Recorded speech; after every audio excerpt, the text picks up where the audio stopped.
کرنا تھا یہ ایریا جس پر آپ تشریف فرما تھے. یہاں پر آپ اللہ کا ذکر کیا کرتے تھے.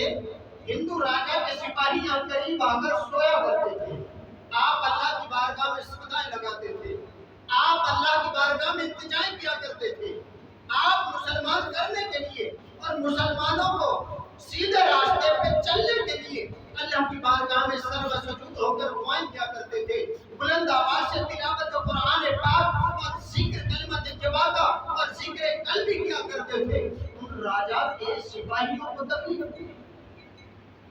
الغرض کوئی بہانہ نہیں تھا معقول کہ آپ کی گرفت کی جاتی. ایک دفعہ ایسا ہوا کہ آپ کے پاس کچھ لوگ بھوکے پیاسے ہیں. آپ نے انہیں بٹھایا اور اپنے اخلاق اور اپنے کردار سے ان کو آشنا کیا. وہ لوگ متاثر ہوئے آپ کی باتوں سے, آپ کے اخلاق سے, اور مسلمان ہو گئے. اب جب مسلمان ہو گئے یہ باتیں راجا کے سپاہیوں کو پتہ چلی. انہوں نے جا کر راجا کو کہہ دیا, راجا تیری سلطنت کے اندر تیرے ماننے والوں میں کمی آتی جا رہی ہے. فلاں بزرگ بیٹھے ہوئے ہیں بابے, وہ اس طریقے سے اپنے مذہب میں لوگوں کو داخل کر رہے ہیں. راجا نے کہا اسے اسی وقت باہر نکال دو ہماری ریاست سے. وہ اپنی پوری طاقت کے ساتھ آئے آپ کو نکالنے کے لیے. راجا اپنے محل کے اندر بڑے کروفر اور ناز کے ساتھ اور اپنے روب کے ساتھ.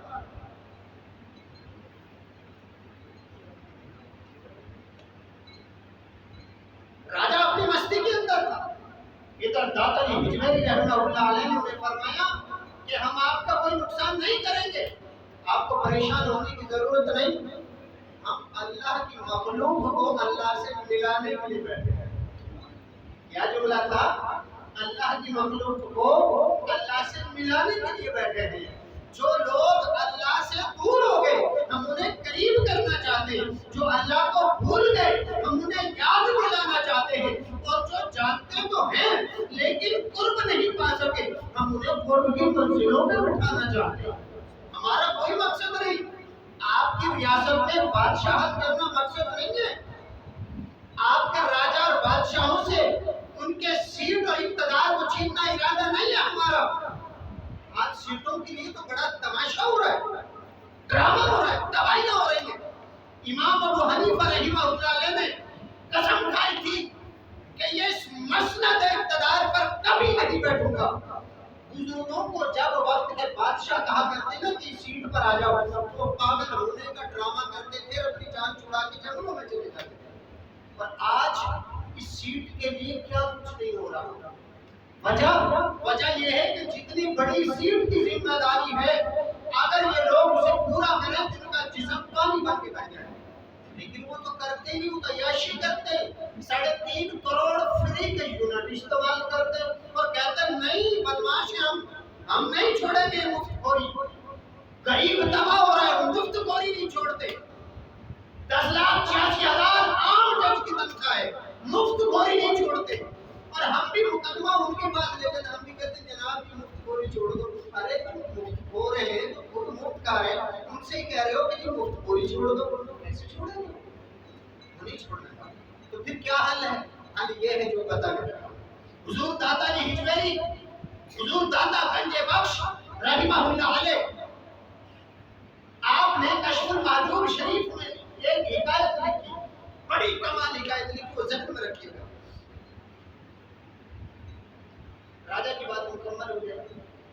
راجا کی سپاہی جب زبردستی کی نا, آپ نے بار بار انہیں سمجھایا کہ زیادتی نہ کرو, ہم وہ کام نہیں کریں گے جس کا تمہیں خوف ہے. ہم تمہاری سیٹ نہیں چھینیں گے, تمہارے اقتدار نہیں لیں گے. ہم تو اللہ کی بھولی بسری مخلوق کو اللہ سے ملانے کے لیے آئے. وہ راجا کے پاس گئے, راجا صاحب وہ لوگ وہ بزرگ کو بابا ایسا کہتا. راجا نے کہا کہ میں نے کہہ دیا نکالنا تو بس نکال دیا. وہ آ کر بدتمیزی کرنے لگے بابا جان سے. انہوں نے جب ایک نہ سنی آپ نے, آپ بیٹھے ایک نہ سنی, آپ ایک جھونپڑی میں بیٹھے ہوئے تھے.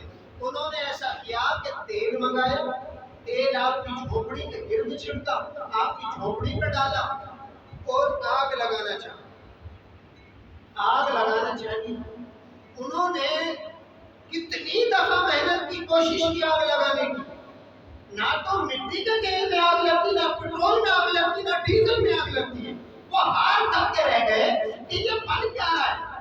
جب انہوں نے آخری کوشش کی آگ لگانے کی اور اس جھونپڑی کو گرانے کی، آپ نے بلند آواز سے صدا لگائی، مرد کلندر کی نکلی ہوئی زبان کی صدا تھی۔ راجا کے محل میں اسی وقت آگ جھڑ گئی۔ راجا کے محل کے اندر ہر طرف شور اٹھنے لگا، آگ لگ گئی، آگ لگ گئی۔ راجا بڑا پریشان، اس نے کہا کہ کس وجہ سے؟ مگر راجا سمجھ ہمیں بھی نہیں آتی، بس اچانک محل کے طرف میں آگ بڑھت اٹھی۔ اس نے کہا پوری طاقت لگا کر یہ آگ بجھانی۔ لوگ آگ بجھانے میں مصروف، لیکن جہاں لگا رہے تھے لگ نہ سکی، لاکھ کوشش کے باوجود، اور جہاں لگا نہیں سکے یا جہاں لگائی نہیں تھی وہاں خود لگ گئی، اور پھر بجھانا چاہ رہے تھے وہ بجھ نہ سکی۔ جب رب چاہے تو تم آگ نہیں جلا سکتے، اور جب رب چاہے تو تم آگ نہیں بجھا سکتے۔ یہ تو اس کے فیصلے ہیں۔ اگر تم اور ہم سمجھ جائیں کہ حقیقی طاقت تو میرے رب کے پاس ہے، تیرے پاس یہ سیٹ چند مہینے کی ہو سکتی ہے، چند سال تم سیٹ پہ بیٹھ سکتے ہو، لیکن ہمیشہ جوانی نہیں، ہمیشہ اقتدار نہیں، ہمیشہ حسن نہیں۔ تو سن لے، تو ہمیشہ زندہ نہیں رہ سکتا۔ آخر تو نے قبر میں جانا ہے، پھر یہ قوم کے ساتھ جو زیادتیاں کر رہے ہو اس کا بھی تم نے جواب دینا ہے۔ اتنا ظلم کرو جتنا تمہاری پسلیاں سہ سکیں، ورنہ یہ ملک محبوب علیہ السلام کے کلمت جواب حاصل کیا گیا، اس ملک کو تو کچھ نہیں ہو سکتا۔ اور تم اگر یہ چاہتے ہو ان لوگوں کو مار ڈالو، موت سے پہلے انہیں مار نہیں سکتا کوئی۔ اور اگر تم چاہتے ہو کہ یہ ملک ختم ہو جائے تو یہ بھی نہیں ہو سکتا۔ کیوں کہ 65 کے اندر داتا علی ہجویری نے، شرپور کے شہنشاہ آپ کے مرید نے دیکھا، بیٹھ کی جنگ کے اندر حضور سیدنا شیر محمد شرپوری رحمت اللہ تعالیٰ علیہ جنگی لباس پہن کر تیزی سے لاہور سے باہر جا رہے ہیں۔ انہوں نے پوچھا آپ دیکھنے والے حضور کہاں جا رہے ہیں؟ آپ نے فرمایا چمنڈا کی سرحد پر، سیالکوٹ چمنڈا کی سرحد پر پاکستان پر حملہ کر دیا ہے دشمن نے، ہم چمنڈا کی سرحد کو بچانے کے لیے جا رہے ہیں۔ اس نے کہا حضور چمنڈا کی سرحد تو دور ہے، آپ لاہور کی سرحد کو سنبھالیں، یہ قریب پڑتی ہے۔ آپ نے فرمایا جہاں ہماری ضرورت نہیں ہے، یہاں ہجویر کے شہنشاہ، یہاں داتا علی ہجویری موجود ہے، یہاں پر یہ بچا لیں گے، وہاں پر ہم جا کر بچائیں۔ سمجھ لو کہ اس پاکستان کو جب بزرگوں نے سنبھالا ہوا ہے تو تمہاری طاقت نہیں 2 ٹکے کے حکمرانوں کی اسے نقصان پہنچا۔ نہ تم قوم کو مار سکتے ہو، نہ ملک کو تباہ کر سکتے ہو۔ ہاں یہ ضرور ہو جائے گا، گیند جب دیوار پر تیز ماری جاتی ہے تو اتنی تیزی سے واپس بھی آتی ہے، تمہیں اس کا نتیجہ بھگتنا ہوگا۔ ہم شکوہ نہیں کرتے اپنے رب سے، کیوں؟ ہم افسوس ضرور کرتے ہیں کہ ہم اچھے عمل نہیں کر رہے، اس وجہ سے تم جیسے لوگ ہم پر مسلط ہو۔ بس کاش کہ ہماری قوم، ہماری نسل سدھر جائے، یہ اللہ کے قانون قرآن پاک پر عمل کرنے لگ جائے تو پھر مسائل ہی حل ہو جائے۔ تو ادھر راجا نے لاکھ کوشش کی، ان کی آگ نہ بجھ سکی۔ اسی محفل میں ایک مسلمان تھا، اس نے کہا راجا تجھ سے بڑا بے وقوف کوئی نہیں۔ راجا بھڑکا ہوا، اس نے کہا کیا کہتے ہو؟ تو کہا جی درویش کی جھونپڑی میں آگ لگانے کا تو نے کہا تھا، بس اللہ نے اس کی دعا سے تیرے گھر میں آگ لگا دی ہے۔ اگر چاہتے ہو یہ بچ جائے تو اپنے سپاہیوں سے ساتھ جا کر وہاں جا کر معافی مانگ کر آؤ، ورنہ تیرا یہ محل رات کا ڈھیر ہو جائے گا، تو لاکھ کوشش کے باوجود اسے نہیں بچا پائے گا۔ وہ فوراً اپنے سپاہیوں کو لے کر داتا علی ہجویری کی بارگاہ میں پہنچا اور عرض کرنے لگا حضور میں معافی چاہتا ہوں، مجھے نہیں تھا پتا کہ آپ کو آپ کے مالک نے اتنا بڑا مقام دیا ہوا ہے کہ آپ زبان سے اگر نکال دیں تو میری پتھر کی عمارت میں آگ لگا دیں، اور ہم اپنی پوری طاقت لگاتے تو گھاس پھوس کی جھونپڑی نہیں جلا سکتے۔